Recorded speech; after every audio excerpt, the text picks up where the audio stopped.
आज है 18 मार्च 2026 दिन बुधवार। नमस्कार, स्वागत है आपका डीजे न्यूज लाइव में। चलिए देखते हैं देश और दुनिया की बड़ी खबरें। सबसे पहले आप ये खबरें कहां से देख रहे हैं हमें कमेंट करके जरूर बताएं। साथ ही हमारे यूट्यूब चैनल को लाइक और सब्सक्राइब करना बिल्कुल न भूलें।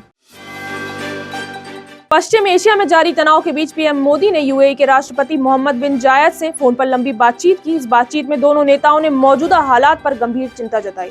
भारत ने यूएई पर हुए हमले की कड़ी निंदा करते हुए साफ कहा कि किसी भी परिस्थिति में आम नागरिक की सुरक्षा से समझौता नहीं किया जा सकता। इसके साथ ही हॉर्मुज में सुरक्षित शिपिंग को लेकर भी सहमति बनी, क्योंकि यही रास्ता दुनिया के बड़े हिस्सों तक तेल और गैस की सप्लाई पहुंचाता है। ऐसे में अगर ये रास्ता प्रभावित होता है तो उसका असर सीधे भारत समेत कई देशों की अर्थव्यवस्था पर पड़ सकता है।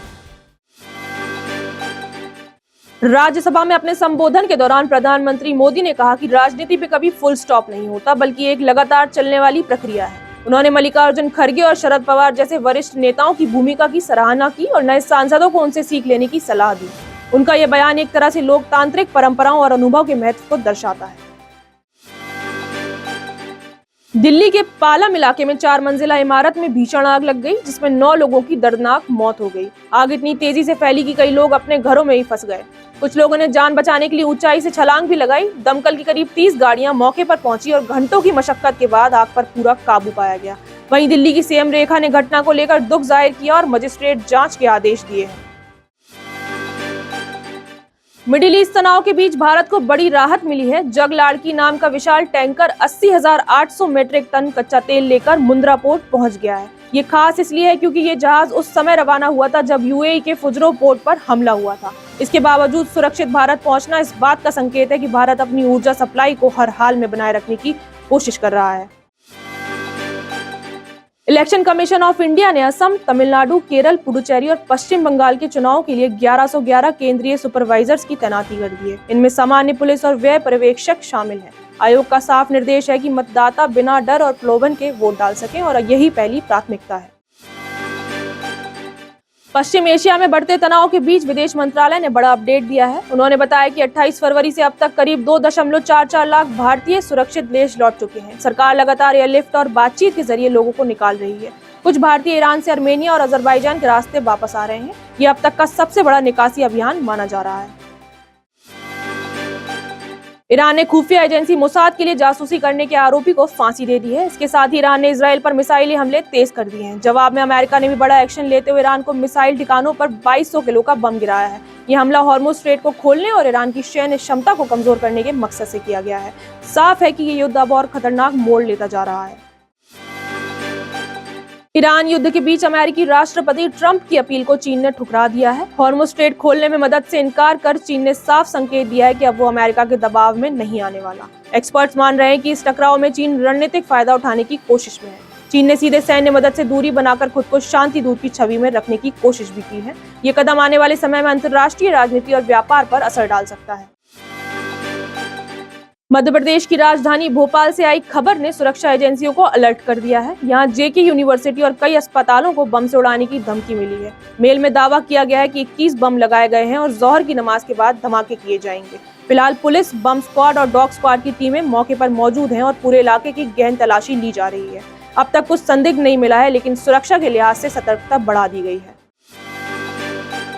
इंदौर में इलेक्ट्रिक कार चार्जिंग के दौरान लगी आग ने 8 लोगों की जिंदगी छीन ली। शुरुआती जांच में शॉर्ट सर्किट को आग लगने की वजह माना जा रहा है। आग इतनी तेजी से फैली कि घर में मौजूद लोगों को बाहर निकलने का मौका ही नहीं मिला। बिजली सप्लाई बंद होने के कारण डिजिटल लॉक भी काम नहीं कर पाए, जिससे लोग अंदर ही फंस गए। घर में सिलेंडर रखे थे, जिनकी वजह से और धमाके होने लगे, जिससे इमारत का एक हिस्सा भी ढह गया।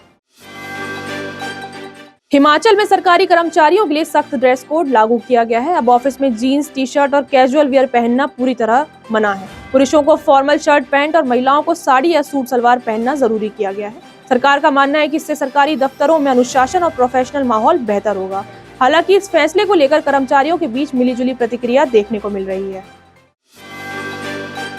हिमाचल के सीएम सुखविंदर सिंह सुक्खू के खिलाफ विपक्ष ने प्रिविलेज मोशन पेश किया है। विपक्ष का आरोप है कि मुख्यमंत्री ने सदन में कई बार भ्रामक और गलत जानकारी दी है। वहीं सीएम सुक्खू ने पलटवार करते हुए कहा कि उनकी सरकार भ्रष्टाचार के खिलाफ जीरो टॉलरेंस की नीति पर काम कर रही है और किसी भी दोषी अधिकारी को नहीं बख्शा जाएगा। ऐसे में साफ है कि आने वाले दिनों में विधानसभा में सियासी टकराव और तेज होगा। उत्तर प्रदेश में सरकार के 9 साल पूरे होने पर मुख्यमंत्री योगी आदित्यनाथ ने अपनी सरकार की उपलब्धियों का ब्यौरा दिया। उन्होंने दावा किया कि प्रदेश में कानून व्यवस्था में सुधार हुआ है, अपराधों में कमी आई है और विकास कार्य तेजी से हुए हैं। इसके अलावा उन्होंने कहा कि गांव-गांव तक शुद्ध पेयजल और बुनियादी सुविधाएं पहुंचाने का काम भी तेजी से हुआ है। नवीन पटनायक की पार्टी बीजेडी में राज्यसभा चुनाव के दौरान क्रॉस वोटिंग में सियासी भूचाल आ गया। पार्टी ने 6 विधायकों को कारण बताओ नोटिस जारी किया है और साफ कहा है कि अगर जवाब संतोषजनक नहीं मिला तो कड़ी कार्रवाई होगी। ये घटनाक्रम ओडिशा की राजनीति में बड़े बदलाव के संकेत दे रहा है। इसी सियासी उथल पुथल के बीच कांग्रेस ने भी अपने 3 विधायकों को सस्पेंड कर दिया है। आरोप है कि उन्होंने पार्टी लाइन के खिलाफ जाकर वोट किया। कांग्रेस अब इन विधायकों को अयोग्य घोषित कराने की तैयारी में है, जिससे आने वाले दिनों में ओडिशा की राजनीति और गर्म होने वाली है। आम आदमी पार्टी ने असम विधानसभा चुनाव के लिए अपनी दूसरी लिस्ट जारी कर दी है। इसमें रानू तेरांग, बिरेश डिफोसा, प्रणम दत्ता, सैयदुल हक, एल्विन बरुआ और बल्लभ पात्रा जैसे नाम शामिल हैं।